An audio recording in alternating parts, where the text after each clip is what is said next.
Hey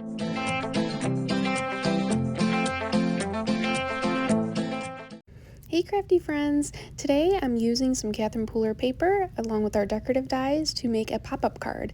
So here I have an A2 vertical card base, so it's 11 long by 4¼ inches wide.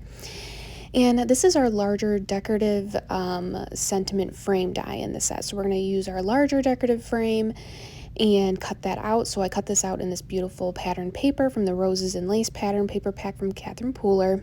We have this in our shop. It sold out really quickly, but we're getting more soon. So now I'm just taking my scoreboard and I'm going to score this at 1¼ by 2¼ and I'm only scoring in the center of my base. So you'll see the back here. I did it wrong the first time, a little too close, but it's 1¼ It'll be 1¼ on each side. So if you just wanted to flip it, you could do that. And so now I'm just have this flipped over and I'm taking my cutting mat with my Sizzix blade and I'm cutting it just along the inside of this paper. So we're not going to cut it all the way to the edge.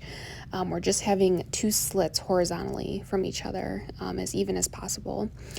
And so now I'm just folding my paper in half like normal, and I'm using my bone folder from my scoreboard set to fold it down nice and clean. And so now we're just going to pop out the center part, the slit that we created. So it's going to make this horizontal flap almost that's still connected to the base here.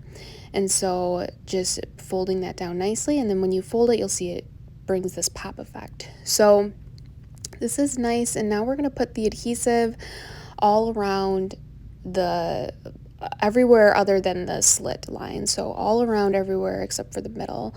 So just the sides, the top, and the bottom, and then leaving that pop part open. And then I have my card base open here, and so I'm just kind of laying it up against the edge and then being able to fold it down. So this looks good. So this is kind of the mechanism for the pop-up card, so it's not too hard. It was a little tricky to figure out, but it actually works out pretty well. So this looks great. It's going to have a little element here, and so I realized on the sides, now this is where our smaller decorative frame comes into play, and vertically it fits perfectly on the side here. And so this is still an A2 sized card, so it looks large, right? But you could even add a little cutout like this where it has a little bit of writing, a little bit of space for writing, but I decided to just stick with this Catherine Pooler pattern paper on both sides. The green, I just thought this light green was really beautiful with that rose colored paper. So this looks awesome. So this is kind of cool, and then we can do a little cutout too on that right side. And then here's a sneaky peek of something coming soon to our shop. This will be in April.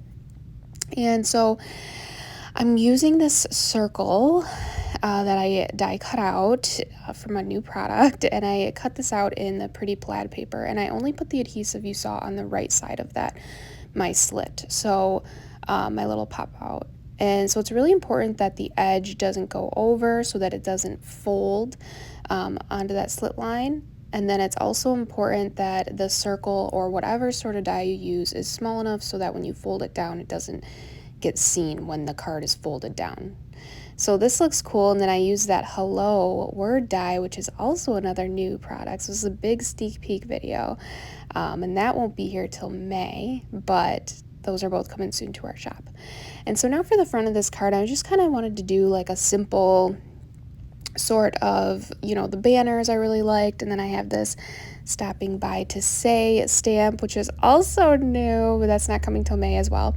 So that's just one stamp in a stamp set that will be coming soon to Emily Moore Designs.